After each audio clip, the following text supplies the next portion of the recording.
Hello student, I am R K Jha from Mahatma Gandhi शिक्षण संस्थान। आज हम इस वीडियो में ट्रायंगल्स का पार्ट 2 क्लास 9th के लिए मैथमेटिक्स का पार्ट 2 लेके आए हैं, क्राइटेरिया ऑफ कंग्रुएंसी। जहां हमने आपको पार्ट 1 में कंग्रुएंसी का मतलब बताए थे और दो क्राइटेरिया हमने चर्चा किया था, एस और एस। अब ये तीन क्राइटेरिया बताना है हमको, एस और ये RHS। ये तीन क्राइटेरिया को हम आज समझेंगे। तो देखिए, सबसे पहले है एस। तो आपने क्या देखा था कि एस में आप दो साइड और इसका इंक्लूडेड एंगल लेते हैं। जब दो कॉरेस्पॉन्डिंग साइड किसी एक ट्रायंगल का दो साइड और इंक्लूडेड एंगल किसी दूसरे ट्रायंगल के कॉरेस्पॉन्डिंग दो साइड और इंक्लूडेड एंगल के बराबर होता है, तो आपस में वो दोनों ट्रायंगल्स एस से कंग्रुएंस होता है। ठीक है, उसे मैंने एक चीज और बताया था आपको इसके पिछले वीडियो में कि CPCT, corresponding part of congruence triangles. मतलब जब कोई दो ट्रायंगल कंग्रुएंस हो जाता है तो उसके सारे कॉरेस्पॉन्डिंग पार्ट एक दूसरे के इक्वल होते हैं। तो फिर अब हम आज समझने की कोशिश करते हैं ASA, जहां आप A का मतलब एंगल, S मतलब साइड, A मतलब एंगल। किसी भी एक ट्रायंगल में दो एंगल और आप जो दो एंगल ले रहे हैं उसका इंक्लूडेड साइड किसी दूसरे ट्रायंगल के कॉरेस्पॉन्डिंग दो एंगल और इंक्लूडेड साइड के बराबर हो, तो आपस में वो दोनों ट्रायंगल ASA से कंग्रुएंस होगा। जैसे आप इसको समझो कि मान लीजिए मैंने ABC और EFG एक ट्रायंगल बनाया है पेयर। इसमें ये एंगल A है 60 डिग्री सपोज,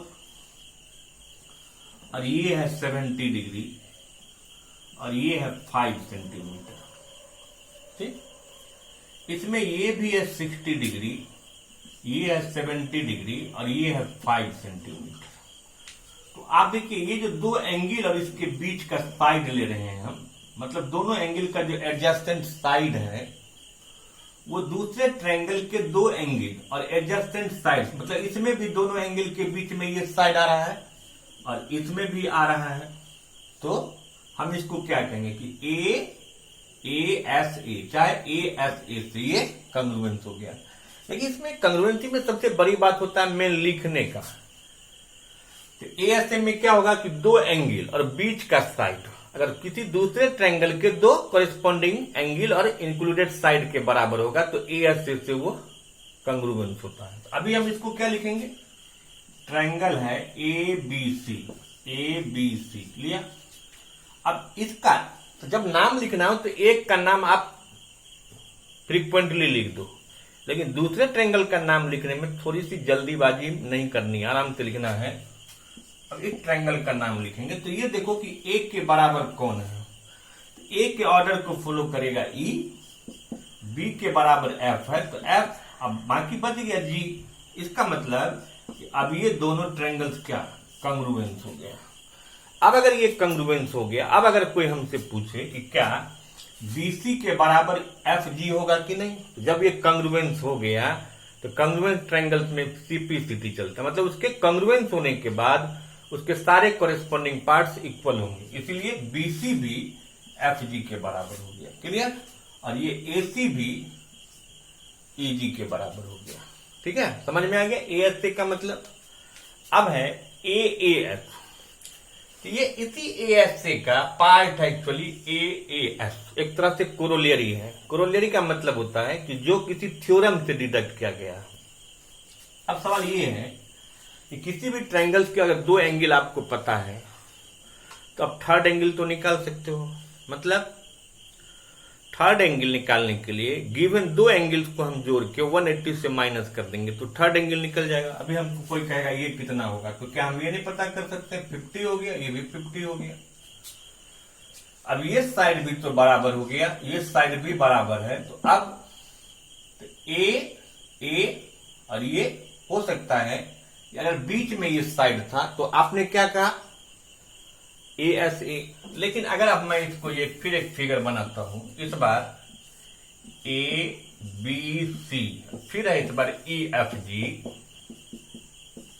तो A के बराबर E है और B के बराबर F है, इस बार BC के बराबर FG है। तो आपने देखा कि जब ASA से कंग्रुएंस हो जाता है तो फिर ये साइड भी तो बराबर होगा ना, जब ये साइड है तो बाकी साइड भी बराबर है। तो ऐसा भी हो अगर कि दो एंगल बराबर है और बीच के साइड नहीं आके कोई भी उसका कॉरेस्पॉन्डिंग साइड आ रहा है तो उसको आप AAS कहोगे।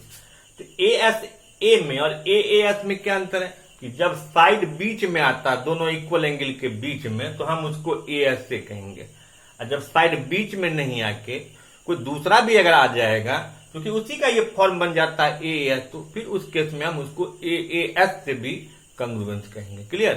तो ASA और AAS में क्या अंतर होता है? तो ASA में जो आप दो एंगल लेते हो उसके बीच का साइड आना चाहिए, और AAS में अगर साइड बीच का नहीं कोई दूसरा भी अगर कॉरेस्पॉन्डिंग आ रहा है तो वो AAS कहलाएगा, और ASA से ही डिराइव होता है क्या, यानी उसको डिडक्ट किया गया है AAS। क्लियर?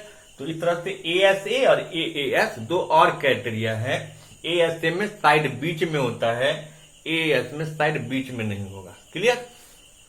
अब है RHS। तो सबसे पहले हम समझते हैं कि RHS का फुल फॉर्म क्या हुआ। R का मतलब होता है राइट एंगल, H का मतलब हाइपोटेन्यूज और S का मतलब साइड। सबसे पहले मैं आपको एक चीज बता दूं कि सबसे पहले मिसकंसेप्शन होता है। बच्चे क्या समझ जाते हैं, राइट ट्रायंगल है तो क्या होगा, RHS लग जाएगा। ऐसा नहीं होता। अब देखो RHS का मतलब समझना है।